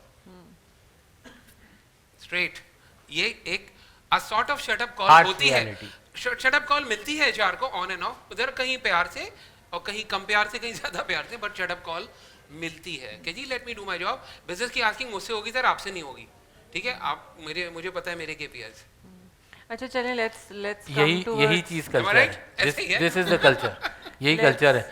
और कल्चर जो है, जस्ट 1 मिनट, कल्चर जो है ना वो एक दिन में चेंज नहीं होता, जी आहिस्ता आहिस्ता चेंज होता है। अगर ठीक है ये है तो फिर मैनेजमेंट को सोचने की ज़रूरत है कि क्या मैंने इसके जो टारगेट्स रखे थे वो इतने ज़्यादा तो स्ट्रेच नहीं रखे थे कि इंडस्ट्री अगर ग्रो कर रही है 8% से और मैंने बोला है कि बिलाल साहब आप मुझे 15% ग्रोथ देंगे, तो फिर बिलाल साहब फिर तो हर चीज़ करेंगे, वो तो फिर इंसान की सुनेंगे नहीं।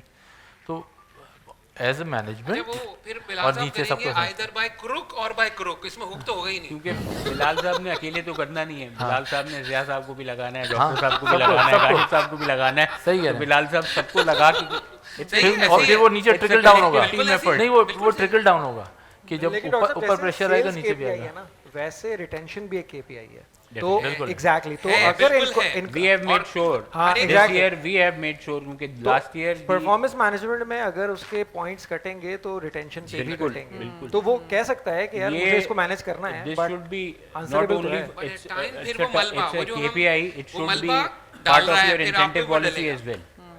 हाँ, एक सजेशन है it should Sir, be part of your incentive Incentive policy as policy. well. कि जी आप जब इंसेंटिव इतना कमा रहे हैं और एक तरफ आपकी टीम आ रही है और एक तरफ जा रही है, मुसलसल आपका एचआर बिजनेस पार्टनर भी कि मौजूद 30% और है, 35% रीजनल बिजनेस आपका पार्टनर attrition भी rate हो मौजूद चुका है है। एचआर का, लेकिन अच्छा, जो वो भी अच्छे नहीं रोक पा रहा। मैनेजर्स हैं फार्मा में उन्हें ये पता है कि अगर यही टीम पूरे 12 महीने रहेगी अच्छा रिजल्ट देगी, रादर में क्योंकि वो जो टाइम लैग आता है ना, एक महीने बंदा नहीं है तो रिक्रूटमेंट कॉस्ट इट्स हाँ। Not only time, it's basically the recruitment cost which you इनकर इन सर मैं HR कॉस्ट की बात ही नहीं कर रहा, नहीं व्हेन उससे सेल्स पे हिट पड़ेगी। मैं आपको वही कर्ज कर रहा हूँ, when you calculate the recruitment cost that also includes the time and effort during the period an incumbent left, उसमें आपका बिजनेस लॉस भी आ जाता है, उसमें सब कुछ आ आपकी जाएगा। देखिए उसमें turnaround सब कुछ time भी आ आएगा, जाता है। इंटरव्यू में आपको यूटिलिटी कॉस्ट कितना सब नुकसान- डलेगी। कितना नुकसान होता है अगर आपकी किसी एक टेरिटरी या एक ब्रेक या एक स्पेसिफिक खाली लोकेशन रहना। खाली होती है ना, तो उसकी वही कह रहा हूँ कि उसकी sales hit टीम ज़्यादा है। को,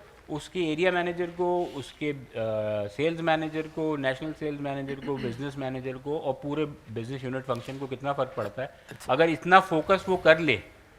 एक एरिया मैनेजर जिसके नीचे 4 से 6 लड़के होते हैं, पैन पाकिस्तान अगर आप देखें मुख्तलिफ डेमोग्राफिक्स में मुख्तलिफ वो है, तो कभी भी टीम एट्रिशन इस तरह होगी। लेकिन वही जबकि उसको आप एक ऐसा अनइमेजिनेबल टारगेट दे देंगे कि जो उसको बता दिए कि बाय हुक और बाय क्रुक आपने करना है। अच्छा एक चीज़ वैसे सबने मिस की फार्मा में, हमारे यहाँ एक पाइट पाइपर थ्योरी भी है। अच्छा, हाँ एक ये ऊपर हमारा वाला, एंडिंग नोट है। क्योंकि जब हमारा ऊपर वाला कोई मूव करता है सेल्स में खासतौर पे या उसमें, तो उसके साथ की चेन के 4 5 6 बड़े लोग वो ये साथ कोई ले जाते हैं। exact penguin है। ये Yes. reality Yes. ये और सिर्फ फार्मा की नहीं है। ये मेजॉरिटी overall भी yeah, I है, think- अगर हमारे यहाँ ज़्यादा होती है। मेरा थोड़ा सा तजर्बा रहा बैंकिंग का, कुछ तजर्बा हाँ, बैंकिंग में रहा भी। बैंकिंग में एक होटल तरह से इंडस्ट्री HR में वाले भी जहाँ करते कोई हैं। sales remove करते हैं एक साथ। बैंकिंग का हमेशा रहा, इनकम है। कुछ पहले से नहीं है। फूड मैन्युफैक्चरिंग का रहा, तो और फिर फार्मा। तो ये सिर्फ फार्मा को बदनाम करना या फार्मा को स्पेसिफाई करना जो है वो नहीं है। फार्मा क्योंकि है माशाल्लाह से it's one of the growing fastest growing sectors of the Pakistani overall business acumen. तो उसमें अगर आप देखें तो उसमें सबसे ज़्यादा आपको वो नज़र होती। और आप आज दवाई एक ऐसी चीज़ है कि आप खाना शायद ना खाए, कोई बीमार है तो दवाई ज़रूर खाएगा चाहे वो अमीर हो चाहे वो गरीब हो, वो खाना ना खाए दवाई उसके लिए लाजमी है। तो जाहिर बात है जब दवाई है तो कोई फार्मास्यूटिकल इंडस्ट्री वो बना भी रही है। नहीं फार्मा पे बात लेकिन हो ये रही जो है, ट्रेंड है ना फार्मा- ये अब काफ़ी कम हो गया है कि वो जो पूरी चेंज हो जाती थी ना, क्योंकि over the past I think 20-25 years मैंने ये देखा है इसमें नुकसान ज़्यादा ही होता है उनका जो पीछे जा रहे होते हैं, बिल्कुल क्योंकि जो ऐसे। टॉप वाला होता है वो कहीं और भी चला जाता है। हाँ, ऐसे ही है। तो वो कहता है आप मुझे यहाँ लाके सानू हाँ, नहर ऐसे वाले ही। पुल पे बुला के कितने सानू में कितने रह Agree, गया, तो agree. एक्चुअली होता ही है। तो बहुत सारे Times लोग are changing अभी now. वही जो मैंने इंटरव्यू मैंने आपके एक बात की ना कि एक इंटरव्यू में मैंने ये कहा कि यार आपने इस कंपनी को ज्वाइन क्यों किया, कह रहे वो मेरे असल में बॉस चले गए थे। मैंने कहा 100% 6 महीने बाद वो कहीं और चले गए होंगे। उसने कहा हाँ, और मैं वहाँ फंस गया। तो मेरी एक कंपनी जो बीच में ऐसी आई 6 महीने वाली जो उसने मुझे बताया, तो मैंने उसको ये कहा कि यार इसीलिए कहा जाता है कि भाई अपनी स्ट्रेंथ अपनी कंपनी पे सब पे भरोसा करें और थोड़ा टाइम दें अपने आप को। Thank you so much. Thank you so much. If anybody has any questions, we've got learned leaders here from the pharma industry. If anybody has any questions. Assalamu alaikum. So thank you so much for the entire panel. Very informative and time just flew by. बहुत सारी valuable बातें हुई, but 2 things really stood out, and I just want to share कि if this is the crux of the conversation that we have had. And first is the role of intrinsic motivation. यानी कि आप लोगों ने बात की money की, compensation की, और वो क्या आप रिवॉर्ड सिस्टम दे रहे हैं, but at the end of the day it's really it also depends on, maybe more it depends on the extent to which a person is finding meaning in their work and how much connected are they with their fellows at the workplace. So intrinsic motivation may be playing the bigger role here as per the extrinsic one. And second thing, आपने जैसे academia versus industry के gap की बात की, आपने degree programs की बात की, technical competencies की. So एक सवाल जो मेरे जहन में आ रहा था, बोल सब यही रहे थे आसपास, but there are 2 kinds of skills, right? One is the technical skill जो आप अपनी usually हमारा education system हमें सिखा रहा है, but the other is the non-technical skill, the soft skill. So what role do you see of soft skills when we say communication, critical thinking, collaboration. What kind of role do you think as industry leader, because as an organizational psychologist मुझे तो literature बता रहा है कि soft skills are so much important, they are actually what helps you translate your technical competencies into your workplace performance. But as industry leaders, in your experience, how important is that, and how intentional and systematic L&D function is in the pharma sector that you say कि हाँ ये effectively इस चीज़ को nurture कर रहा है, because in the end we are finding out this is what acquires the talent and this is what also seemingly retains the talent. So thank you. Actually आपका ये सवाल नहीं था, सवालात के मजमूए थे। और देर से जमा हो रहे हैं। अगर मैं इस पर अगर मैं सवाल पे सवाल दर जवाब करूं इसे, तो इतना ही बड़ा सेशन हो जाएगा जितना हमने अभी तक किया। एनीवे, मैं पहला पॉइंट करता हूं, उसके बाद फिर हमारे बाकी करते हैं। That is intrinsic motivation. Intrinsic drive या मोटिवेशन पे अक्सर मैंने अपने अभी लास्ट हमारी एक एनुअल कॉन्फ्रेंस हुई थी, दैट वाज इन मलेशिया, उसमें भी हमने बात की थी। टू मी बड़ा आसान काम होता है कि जी मैं मोटिवेट हो गया, मैं डीमोटिवेट हो गया। आप शायद ऑर्गेनाइजेशन साइकोलॉजी की भी बात करें, मैं सेल्स की भी बात कर रहा हूँ, मैं नॉन सेल्स की बात कर रहा हूँ, मैं स्टूडेंट्स की भी बात कर रहा हूँ, मैं अपने बच्चों की भी बात कर रहा हूँ, मैं इन जनरल पब्लिक की बात कर रहा हूँ। एक हमारे हाथ में विद 1000 अपॉलॉजीज एक रैटल आ गया है।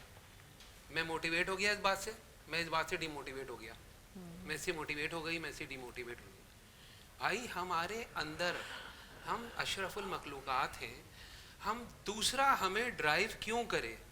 मेरे बॉस ने आज मुझे घूर के देख लिया तो मैं डिमोटिवेट हो गया, आज इसने मुझे मुस्कुरा के देख लिया तो मैं मोटिवेट हो गया। इतना कंट्रोल क्यों दें? इतनी कमज़ोर हम क्यों हैं, चाहे हम इनफरादी तौर पे भी और इज्तिमाई तौर पे भी। आज अमेरिकन प्रेसिडेंट ने हमसे मुस्कुरा के बात कर ली, हम एज ए नेशन मोटिवेट हो गए, सो कॉल्ड ड्यू अपॉलॉजी।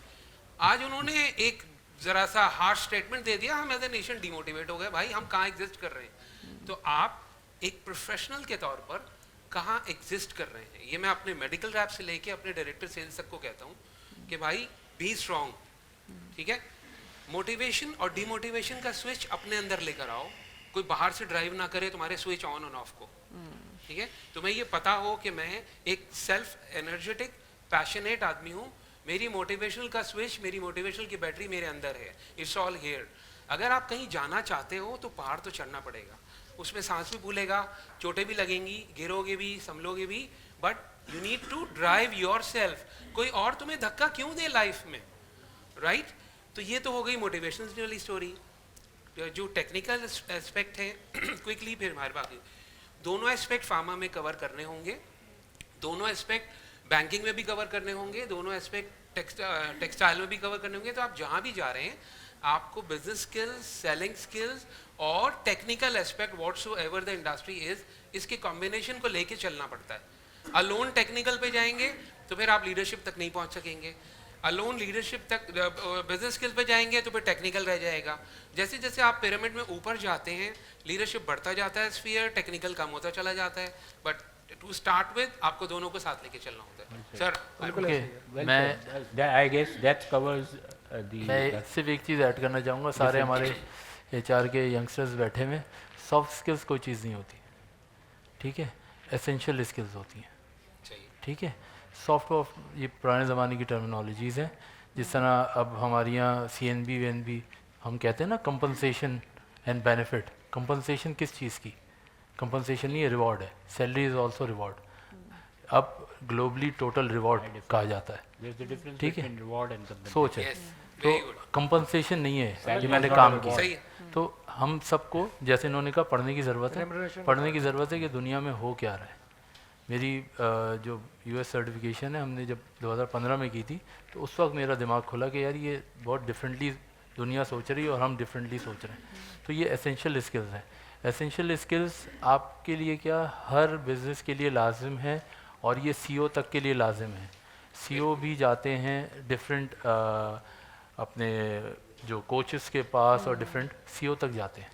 और जो टेक्निकल स्किल्स या आप कोर स्किल्स की बात करें, वो आपकी जॉब से रिलेटेड है, वो आप जो भी काम कर रही हैं उससे रिलेटेड मिलेगी। मगर एसेंशियल स्किल्स वो सबके लिए उतनी एसेंशियल हैं ऊपर जाने के लिए, तो वो लाजमी है। फार्मा में दोनों पे काम होता है। सेल्स फोर्स के लिए प्रॉपर हमारे यहाँ डिपार्टमेंट मौजूद है कैपेबिलिटी डेवलपमेंट का, HR में हमारे पास जो है वो लर्निंग मैनेजमेंट सिस्टम अलग मौजूद है, जिस पे ई लर्निंग मॉड्यूल्स और वो सब मौजूद हैं, और डिजिटल ऑनबोर्डिंग और ओरिएंटेशन के वर्चुअल टूर्स वो सब हमने किए हुए हैं। तो डिफरेंट फार्मा भी हर लिहाज से, जिस तरह डिफरेंट इंडस्ट्रीज़ कर रही हैं डिजिटाइजेशन पे, जब आप पेपर को फाइलें अगर आपने स्कैन करके पूरी डिजिटलाइज करनी है, तो डिजिटाइजेशन से डिजिटलाइजेशन तक पूरा एक सफ़र फार्मा भी कर रही है, और अब मेरे ख्याल में मेजॉरिटी जो टॉप फार्मा कंपनीज़ हैं वो सब कर चुकी हैं। ठीक है, तो लर्निंग बेसिक इम्पैक्ट है। अगर आज लर्निंग एंड डेवलपमेंट में फ़र्क आप सबको पता होगा कि जो आज मेरी जॉब की ज़रूरत है वो लर्निंग है, और जो फ्यूचर में जहाँ मुझे जाना है वो मेरी डेवलपमेंट है। तो दोनों पे काम करने की ज़रूरत है। जो आज आप काम कर रहे हैं उससे रिलेटेड सीखने की ज़रूरत है, और जो आपका एम्बिशन है, जहाँ जाना है आपने, उसकी डेवलपमेंट के लिए आपको क्या चाहिए उस पर भी फोकस करने की ज़रूरत है। Do we have any other question? Yes I have. My name is Aamir Nadeem और मैं मैनेजमेंट कंसल्टेंट हूँ, और कुछ चीज़ें थी जो कि मैंने डिफरेंट HR प्रोग्राम्स में भी डिस्कस की हैं, और वो ये है कि आमिर साहब, if you don't mind we can't see you, you can stand up please. अगर आज जी मैंने डिफरेंट HR प्रोग्राम्स में भी ये चीज़ डिस्कस की हैं कि अगर हम इनिशियल लेवल से जब HR जब हायर कर रहा होता है एम्प्लॉयज़ को, तो उस वक्त भी वो अगर 5-10 मिनट या 15 मिनट का इंटरव्यू लेने के बजाय अगर डिटेल्स में उनका टेस्ट ले लिया जाए, तो वो तमाम चीज़ें जो कि हमें एक पर्टिकुलर जिस चीज़ के लिए हम हायर कर रहे हैं वो चीज़ उसमें कवर अप हो जाए। ठीक है, दूसरी बात, मेरा दूसरा सवाल ये था कि अगर हम जिस तरीके से हमने बात की जेनजी के ऊपर, हमने ज़्यादातर बात की कि हम लोग जिस ज़माने में हम लोग काम करते थे, एक पर्टिकुलर सुबह से शाम तक अगर कोई वाउचर बन रहा है या कोई और चीज़ बन रही है या कोई रिपोर्ट बनाने के लिए दी जा रही है तो हम उसको करते थे, और घर से भी एक सजेशन ये दी जाती थी कि बेटा पैसों के ऊपर फोकस मत करना, आपको सिर्फ सीखना है। लेकिन आजकल मॉनेटरी टर्म्स में जेनजी जो है उसको करते हैं, लेकिन आजकल उल्टा हो गया है, यानी कि आजकल पैसों के उल्टा ऊपर हो गया, फोकस करना, काम पे फोकस ना करना। काम तो होता ही रहेगा। हाँ, काम तो कोई और कर दुनिया के लेगा। काम रुके तो रोटेशन के ऊपर बात हुई, तो अगर हम रोटेट करते रहें तो एक तो उनकी अगर कोई उसके अंदर एक्सपर्टीज़ अगर आ गई हैं, और वो समटाइम्स ये भी देखा गया है कि अगर किसी चीज़ में एक्सपर्टीज़ आ गई हैं तो वो अपने मैनेजर्स को भी चलाना शुरू कर देते हैं। तो अगर हम अपने कल्चर, कंपनी कल्चर में इसको रोटेशन का प्रोसेस रखें, तो वो जो एक बात हो रही थी कि भाई जेनजी को मोटिवेट रखने वाली बात, तो वो भी हम कर सकेंगे। अच्छा, तीसरी अहम बात ये है कि कोई भी सेक्टर हो, अगर हम अपने बिजनेस को समझ जाएं तो काम करने में आसानी होगी और मज़ा भी आएगा काम करने के लिए, चाहे वो ऑडिट हो, फाइनेंस हो। आपके सजेशन से ना सवाल तो नहीं था, सवाल आपकी रिकमेंडेशन। नहीं, पहला वाला सवाल था ना, वो कह रहे थे कि काफ़ी पोजीशंस, कुछ पोजीशंस ऐसी हैं। कंप्लीट हो गया अगर आपका सवाल तो? अच्छा, इन्होंने जैसे पहली बात की ना कि कुछ पोजीशंस के लिए आप लोग 10-15 मिनट के इंटरव्यू के बजाय वो टेस्ट ले लें तो काफ़ी आपके क्वेश्चंस के जो आंसर हैं आपको मिल जाएं, तो वो बात ठीक है, कुछ पोजीशंस के लिए किया जा सकता है, होता भी है, और होता भी है कुछ पोजीशंस के लिए, लेकिन सारी सीनियर पोजीशंस के लिए आप टेस्ट के थ्रू नहीं गुजार सकते। तो it's always a bit of both. कुछ इदारों में था एक, आपको भी याद होगा, मैं नाम नहीं लूँगा, जहाँ साइकोमेट्रिक टेस्टिंग थी और बड़े बड़े लेवल तक थी, और उसके बाद कुछ ऐसा हुआ कि उनको एकदम से मैं वही कहना चाह रहा बंद था करना पड़ा कि यार ये असल में बैकफायर कर गया। असल में मैं ये थोड़ा सा ऐड कर दूं, ये जो क्वेश्चन और ये सारी चीज़ें ना, ये होती हैं एंट्री लेवल पे या जब आप फर्स्ट लेवल पे होते हैं, उसके बाद हाँ मिड लेवल पे भी नहीं, क्योंकि जूनियर मैनेजमेंट लेवल नहीं, उसकी वजह ही कि वहाँ पे आपसे सवाल से ज़्यादा आपको सिनेरियो बेस्ड सवाल पूछे जा रहे होते हैं, आपका एक्यूपमेंट देखा जा रहा होता है, आपकी डिडक्टिव और इंडक्टिव रीजनिंग होती है, साइकोमेट्रिक टेस्टिंग ऑर्गेनाइजेशंस करती हैं। हमने डिस्कशन में पॉइंट मिस किया, आइडियली ऑर्गेनाइजेशन अपने टैलेंट की आइडेंटिफिकेशन के लिए डिफरेंट साइकोमेट्रिक और डिफरेंट टेस्ट करती हैं, और उसके बाद पैनल डिस्कशंस, इंटरव्यूज़, प्रेजेंटेशन, और उसके बाद अपने हाइपोज और फ्यूचर पोटेंशियल्स आइडेंटिफाई करती हैं, और उन्हें फिर टैग करती हैं अगेंस्ट क्रिटिकल यही पोजीशन। असेसमेंट सेंटर्स कहलाते हैं जो कि हाँ, मुख्तलिफ बिल्कुल। ऑर्गेनाइजेशन रन करती हैं। आई थिंक ये कॉन्वर्सेशन ना अब हम अंदर जाके कंटिन्यू करते हैं क्योंकि ये तो नेवर एंडिंग है। थैंक यू एवरीवन, बहुत शुक्रिया आप लोगों का। Thanks lot. Thank you For so all much. your patience, thank you for listening.